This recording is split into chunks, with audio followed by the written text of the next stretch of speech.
I'm Kirsten Wright. I'm the Social Marketing Director of Social 5150, a social media agency. Quick version of my background. My background is entirely in consumer brands and small businesses. So we are going to talk about, is social media still relevant for small business, or are you just wasting your time? I mean, we're all here because we obviously understand that social works. We wouldn't be at a social media conference if we didn't believe in it in some form or another. So, my first question to you is really, do I have to say that yes, social media is still relevant? But you wouldn't be here if you wanted to know less than that. So we're going to start with the basics. Your small business in social, on any site that your customer uses now, and because you're crazy not to. But of course, the biggest issue is how. We can all clarify we need to be on social, but how does that involvement work? Before I get to that, I do want to define small.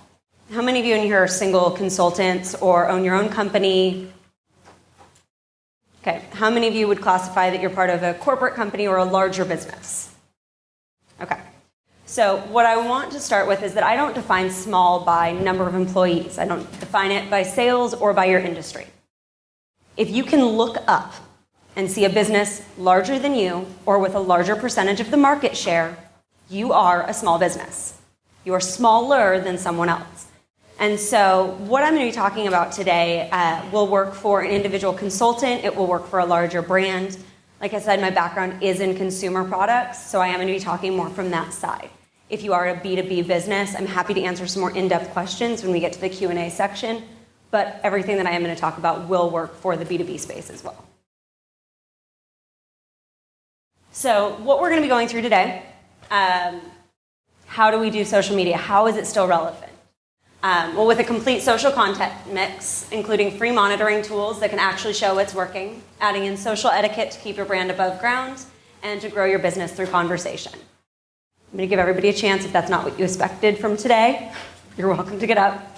But that is what we're going to talk about today, and that's what we're going to be going through. At the end of this, I want you to walk away going, okay, social media is absolutely 100% for my business, and here's what I can do with it. Here's some actual tools I can utilize tomorrow morning to make a difference. So let's start with your social content mix. We're at Blog World, figure we need a good stiff martini to start off the day. Every business is going to have a different social content mix. Your social content mix is the content that you're actually sharing on your social platforms. So this is on Twitter, on Facebook, through YouTube, in a forum, on a blog. So down the right-hand side, these are the most common types of social mixes that somebody is going to use. You have your people and your personality, your brand culture, your shared content, your promotion of your brand, promotion of your other social, industry quotes, education about your industry, open dialogue, which then leads to replies and retweets specifically on Twitter, Facebook, it's comments, likes, and shares. So one of the things that I want to talk about with your social mix is how do you define how much information you should be sharing in each of these areas? How much should you be a personality on Twitter? We're going to start on both sides. If you are a small business, traditionally defined, so an individual restaurant or a consultant, your people and personality may be a larger piece of the puzzle because you have the ability to really be true to who you are because it's a single person that's running this brand. If you are a larger company, your people or your personality may have to be mellowed down a little bit. For example, if you're representing a brand that is in the pharma industry, your people and personality is going to be regulated by legal and compliance versus if you are a Yard House restaurant and can tweet about the people who are having a beer and hanging out at the bar. So brand culture. We all have brand culture. For a car company, it may be talking about the car shows that they're attending, what's going on with the racers. For a restaurant, it's talking about what's going on with the new menu items. Your brand culture is extremely important to capitalize on in certain spaces. Brand culture is not going to be taken into serious account on maybe your YouTube channel. That may be where you put your frequently asked questions. But on Twitter, you may want your brand culture integrated. It's all going to depend on your mix. Now, before I go through all of the rest of them, you're going to hear the same trend throughout all of them. Each person's mix is going to be based on their business. However, there is less than 1% of companies out there that I would say can't use every single item in that list. So when you look at your content mix, you need to start breaking it down, talking about the different pieces of your puzzle and how many different pieces of that you want to be utilizing and using for yourself. So let's talk about monitoring tools. Your content that you're sending out is fabulous, but if you don't know what the heck is happening with it, it does you no good. There are amazing content tools out there to study your analytics and what's actually happening that are extremely expensive. Radian6, Jive, Sysmos, they're great tools. But how many smaller brands, A, can afford them, or B, want to make the investment into something without understanding if it's going to work the way that they want it to? So what I'm actually going to go through is 5 different tools that are free for any business owner to use that will give you information to get you down that first step, that first path to make sure that social is working for you, so that way then you can take that next step. So we're going to talk about Hootsuite Analytics, Facebook Insights, YouTube Insights, Google Analytics, and CrowdBooster. If you haven't checked out CrowdBooster, it is finally open. It was a beta tool. There is a paid version. I'm going to talk about the free version of it. So Hootsuite Analytics. This is a quick screen grab of a client's campaign. How many of you guys actually could look at this and go, I know exactly what's going on with their campaign? How many of you use Hootsuite? Okay. Hootsuite Analytics should be your every single day check in, check what's going on. So from left to right, we have sentiment. It's what people think about your brand. This search is done based on your Twitter handle and mentions of your brand as the real name. Further over, we have your number of clicks, we have where they're being clicked, and how they're being clicked. One of the things I want to point out on here is the difference between Twitter.com and Hootsuite.com. How many of you know the difference between the two? If somebody is clicking to your site through Hootsuite.com, that means they are also using the Hootsuite dashboard. Twitter.com, they went directly from a Twitter link. The importance of the difference shows you where your audience is finding you and what level they understand your brand. If more of my audience for this client was clicking through on Hootsuite, I would know that a lot of them were further engaged, understood technical tools for Twitter. But the fact that the larger majority are clicking from Twitter.com means that most of them are using Twitter.com as opposed to a tool. It shows you the level of expertise that your audience has. So one of the things that you'll want to think about is, okay, if most of my audience is using Twitter.com to click on a link or reply to me, I need to think about how everything looks when it's on Twitter.com as opposed to if they're looking at it through a tool. It also tells you what level information you should be sharing. Direct clicks are links that have been sent out through other people that can't track back. Unfortunately, Hootsuite does have one fault. They don't always correctly track everything. So I always look at your direct clicks and your Hootsuite.com as a pretty valid for the number of clicks that you've been getting. If you're looking at the individual clicks on the bottom, those are always good to see other sites that your clients might be coming from. I'm going to go back to the region. If you are a US brand and the United States is not the number one, you need to fix it. You need to figure out what you're doing wrong. If you look at the top 3, United States, Canada, United Kingdom, if your top 3 aren't where your core audience is, you need to fix it. You need to think about it. One of the easiest ways to fix your region is to look at who you are following and where they're located. Make sure that you're connected with enough people in the region that you want to be following you back. As far as sentiment goes, if you can't read the order down, green is obviously good, red is bad. They rank everything from affection and friendliness all the way down to fear and uneasiness and humiliation and shame. Luckily, this brand is one people tend to like. However, if you are a brand that is dealing with issues, this is something to watch. This is something to see where your conversations are going. If you have a lot of conversation that is turning into anger and loathing and humiliation and shame, you might want to think about upping the customer service on your social channels so that way you can increase the affection and decrease the humiliation patterns. Okay, Facebook Insights. How many of you look at your Facebook Insights on a regular basis? Okay, I'm happy to see that that's at least a little bit higher. How many of you knew that you could see the breakdown of the gender of who was on your Facebook page? A little bit less. Okay, so that's what we're going to go through. For your Facebook Insights, the numbers that you should be looking at and being able to analyze are your likes, your interactions, the gender of your audience, the location of your audience, and your page views. Start with your likes. If you see spikes, if you notice at the very far end of that like column, you notice a huge spike and then it levels off.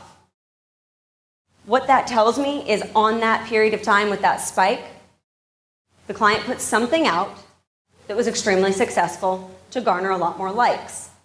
I need to look and see what that was and replicate it. It should interact with your interactions below, which if you look at the date, Wednesday, October 27th, Wednesday, October 27th. It's showing that what happened that day not only increased likes, but increased interactions. If you are looking at this on a consistent basis and you're seeing it 2 days after it happens, you are going to be more likely to be able to repeat it and then keep that month higher, as opposed to looking at it once a month or once a quarter and not seeing what worked and what didn't. So on the right-hand side where we have the data about the audience, female 87%, male 12%. For this client, that's good. They're a female-focused product. But that's where that analysis should be. If your product is focused on a female audience and more than half of your fans are men, either your messages aren't getting to the right audience or you're not targeting the right audiences. In order to switch that around, you need to think about the ways that you're referring people to your Facebook page. How are you getting those likes? Pardon me. And then again, same thing with Twitter. On Facebook, you should be looking and seeing where your audience is coming from. You should see that wherever your largest location is, that's where your largest audience is. Page views. Anybody know the difference between page views and interactions?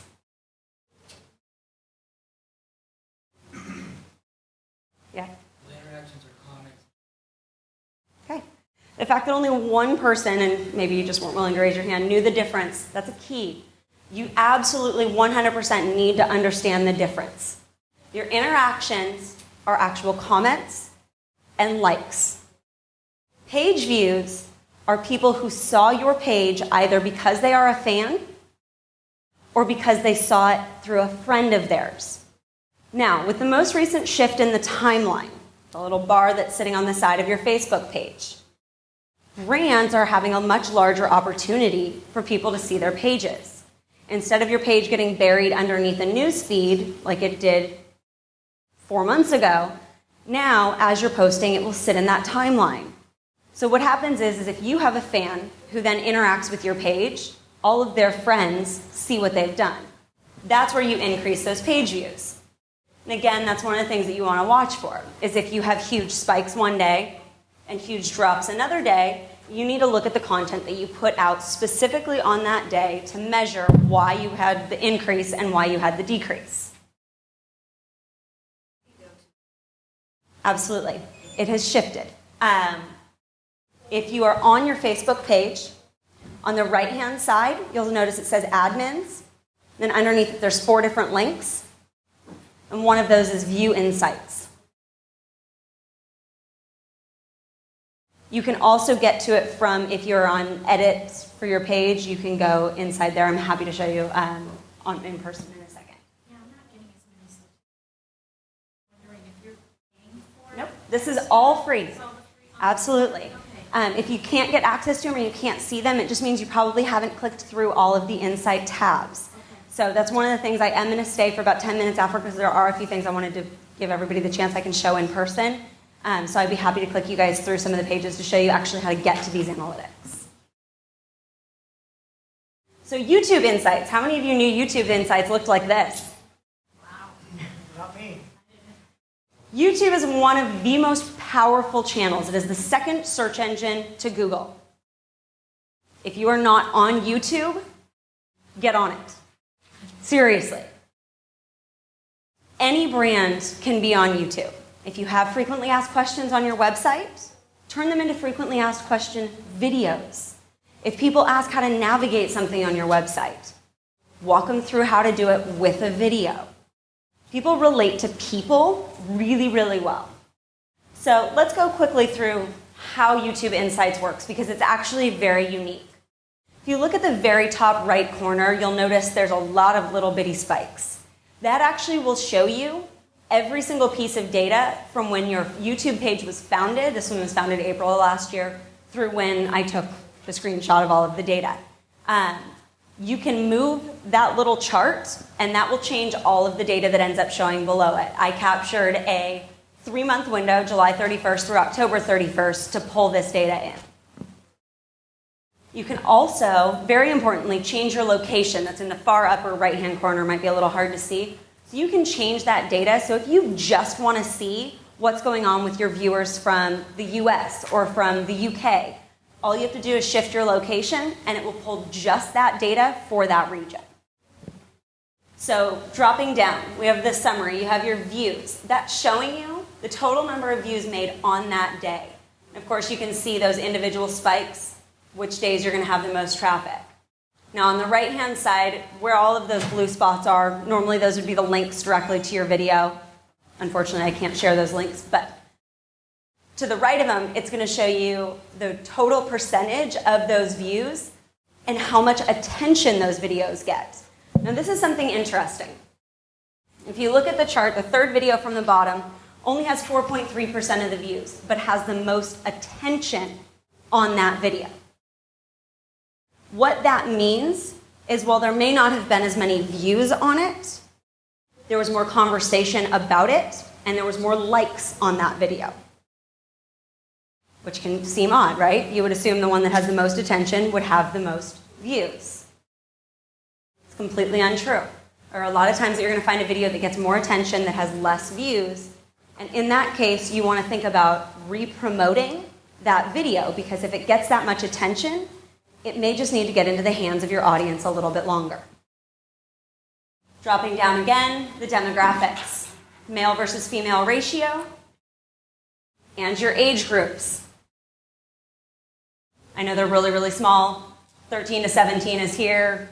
The highest number right here is the 45 to 54, 35 to 44, and then it goes all the way up to 65 plus. This is going to show you not only who's watching your video, male or female, but how old they are. This is beneficial for brands who are in age group focused audiences. If the majority of your viewers are in the 55 or 45 to 54 range, but the majority of your buyers are 18 to 24, you're missing the boat somewhere. So what you want to do is if you're seeing that happen and you don't have the audience that you expect to see for your videos, think about creating new videos or shifting who is in your videos. What often happens is the person who is starring in your video is a lot of times going to be around the same age as the people watching your video. This is extremely true for this one, as the star of all of our videos is 46. And the main audience is between 35 and 54. So you're looking at that group. If you shift down the age of the person starring in the video, you're going to shift down the age of those watching it. Unfortunately, that doesn't work the same way for gender, as men tend to like watching videos with women in them, and women tend to like watching videos with women in them. So it doesn't really work with gender. But it is something to look at, is to make sure that your videos are hitting the right age group for your audience. And then on the far right-hand side, popularity. Your popularity should always be in the country that you're focused in, of course. Now this big one on the left-hand side. This is extremely important to look at because it tells you how your videos are being shared and which ones are getting the most traffic on them in that manner of being shared. The top one up is the no link refer, which means they've embedded the video player onto a website without the trackback to your YouTube channel. Now that can be good or bad. It's good if you know that you've embedded your videos on your own website without the trackback to the YouTube channel. However, if you know you haven't embedded any of your videos, and that is your highest number, your content is being out there without getting access back to your YouTube channel. And that means two things. One, people aren't getting back to your YouTube channel, which means they're not getting back to your true marketing piece. Two, I recommend editing your videos and making sure you have a direct link back to your website embedded in each of your videos. That guarantees that at least if they don't give you the trackback, you're more likely to get the click to the link on your website. As it goes down the line, YouTube-related video is the second one on that list. A YouTube-related video, that means that your video was watched not as the primary video, but as a secondary referral video from what they were watching first. So for example, if they were watching a video that was an auto race, and your product is tires, and you came up as a recommended video, and they clicked and watched it, it shows up right there. So that's telling you how people are getting to your videos, and it's extremely important to watch those statistics. It's especially important if you notice that all of your searches, bottom 4, are searches. If you're not showing up in the searches, you need to look at potentially adding in some more cross-promotion with SEO, cross-promotion on your website, or looking at link back traffic. So it shows you a lot about what's happening with your videos. Google Analytics. How many of you guys have taken an in-depth look at your Google Analytics? How many? Okay, at least this much. Louis, you're unfair. How many of you do it on a weekly basis? How many of you write a blog post on a weekly basis? If you write a blog post on a weekly basis and you're not looking at your analytics on a weekly basis, you're missing something. Every time you update content on your website or anything that you are tracking with Google Analytics, you should be looking at it. You should be seeing if it's working, if it's not working, if you're increasing your clicks or decreasing your clicks. So I am not going to go through super in-depth with Google Analytics. That is, unfortunately, way too much to go into. But I am going to give you this quickest version of it possible, which is if you have not looked at what is your referral sources, do so immediately. Your referral sources, and these are just the top 10 on this website, are how people are getting to your website. The whole point of this presentation is talking about social and integrating social into your business and why it is still relevant. Source number 3, number 5, number 6, and number 7, and number 9 are all social sites. T.co, that's the Twitter link shortener. That means my number 3 referral for this website is twitter.com itself and the link shorteners that were sent via the website to Twitter. Facebook.com is number 5, StumbleUpon 6, Twitter itself, which means it wasn't used a Twitter link shortener, but they came from Twitter, probably came from the bio of the person. It's number 7. Number 9 is a Hootsuite referral. If you are using social media to promote your business and you're not having social media as the top referrers, you need to relook at what you're doing on social and how you're promoting it. I have included browser in here, and this is extremely important. We all hate Internet Explorer. Okay, at least the majority of us do. How many in here use Internet Explorer and love it? Okay. Here's the problem. While we may not like it, we are among the very small percentage of very, very tech-savvy people who like browsers that have add-ons and are fun to use. Chrome, Firefox. Those are the top 2 on this site. However, not by much. Firefox is 2200, Chrome is 2000, Internet Explorer is 1500 in this time period. That means, while you may not like Internet Explorer, so you may not worry about how well your site works in it or if everything works properly, if your audience likes Internet Explorer, you need to love it. You need to make sure your site works properly. You need to make sure that every link that you send out works flawlessly, regardless of which platform they're on. Now, how does this relate to social? How does that even make a difference? It also tells you about your audience who is using your social channels. If the third referral for you is Internet Explorer, think about who you know who still uses Internet Explorer on a regular basis and extrapolate that out across the people who are probably finding you through social as well. Does that make sense? Traffic sources overview, that's just the quick graphical breakdown of where you're getting the referral sources and where they're coming from. Well, this is about social media, and social media is a priority. You do need to make sure that you're getting the search engine referrals as well. It should always be close to half of your graph, no matter what else you're using. Crowd Booster. This one is both Twitter and Facebook. You can connect to it for free. And it has some really cool analytics that you can't get on anything that isn't paid. Best one is the impressions. This is just Twitter. Bottom left corner is 0 replies and 0 impressions. Upper right corner is highest amount of impressions, highest amount of replies. What this allows you to do is look at a graph of the tweets that you've sent out. If you actually mouse over any of the bubbles, it will show you what tweet that was, and exactly how many impressions it had, and exactly how many retweets it had. This is beneficial because what it allows you to do is take a look at a single tweet and see how effective it was. You can look at it in a period of a week, a month, a year, or all time. What it also does is above that graph is going to give you recommendations. It's going to tell you that there's 26 influential users who recently followed you. That number is based on Clout Score. Whether or not you agree with Clout is a whole different story, but that is how they rate the influential users. Above that is my favorite tool Crowd Booster has. It tells you when to schedule tweets based on how often your tweets get reshared at certain times of day. It's telling the client 4 p.m. today, 6 a.m. tomorrow, and 9 a.m. tomorrow are the 3 prime times to schedule your tweets. Based on past history. These aren't just made up numbers. This is what has worked for you in the past. Suggest to do it in the future.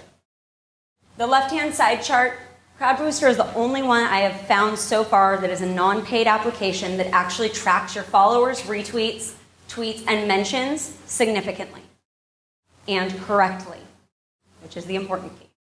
Now, in this period of time, they added 149 followers. They had 636 tweets sent out. 49 of them were retweeted, and 534 times this person was mentioned.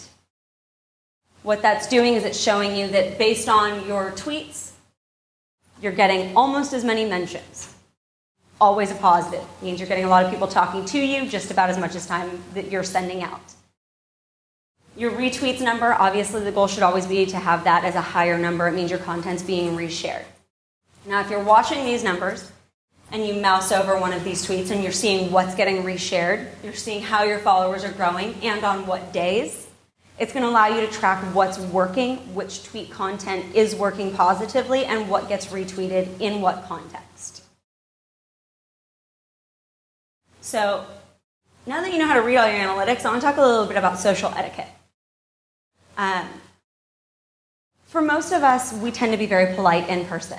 Somebody comes up, you say hello, you shake someone's hand.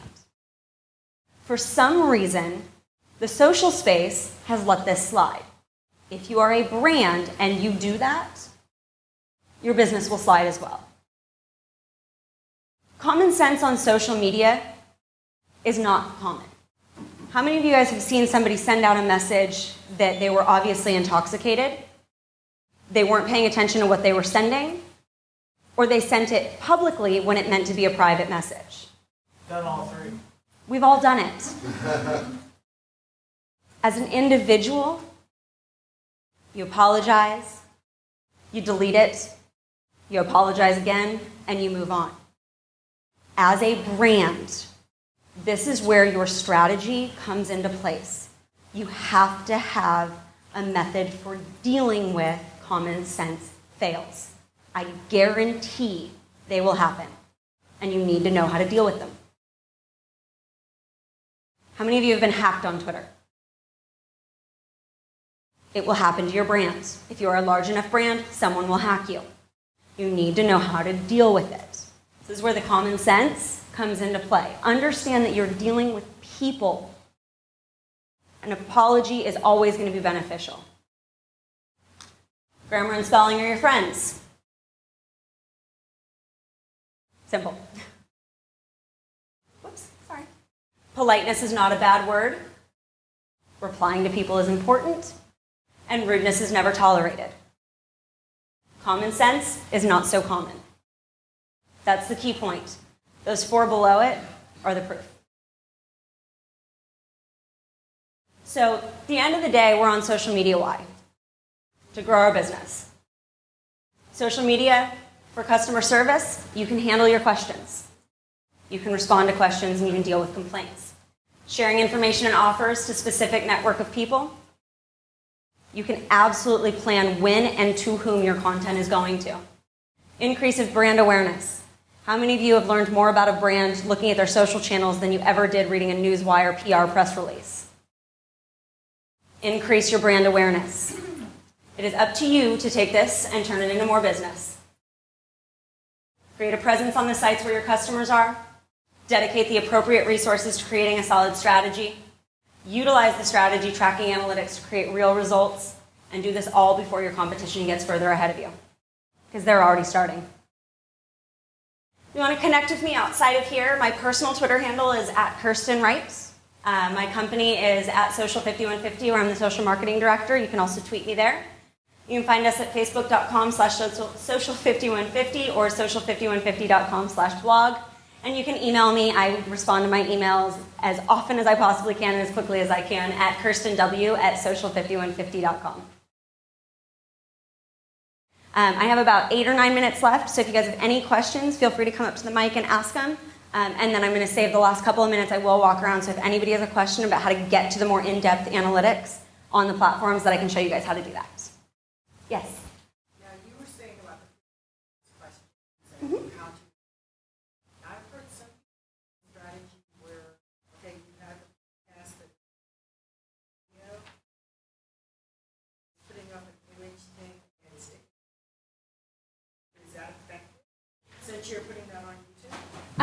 So the question is if you put a picture up in a YouTube video and use the audio from a podcast to actually have a visualization with it, I think it depends on the brand. I think that you're better off using multiple pictures that would change as the content on the podcast does. So have pictures of your core points. So it's a video that somebody can watch and actually feel engaged with, not just one static picture.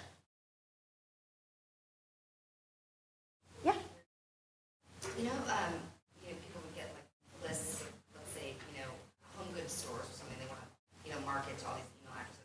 Is there anything like that exists, like in the social realm, where you're getting lists of, home goods stores you could like, for instance? Absolutely, and the benefit is they're all user created and free. Where are they? On the users. So Twitter lists. How many of you have a list that you've created about users that are in a certain location or around a certain industry? Find somebody in an industry that you want to connect with and look and see who has placed them on lists or lists that they have created. Because what's going to happen is, say I'm in home goods and somebody else is following me and has a list they've created about home goods and they've put me onto that list. If you look at that one company, you can see which lists they've been placed on. I can show you through that. But yes, lists are a great place to start because you can absolutely see who's been put onto lists or who is putting other people into lists to find people along the same location-based or industries. I'll ask you. Absolutely. Okay, any other questions? Well, then we are all done, and I will happily walk around and show some examples and some things.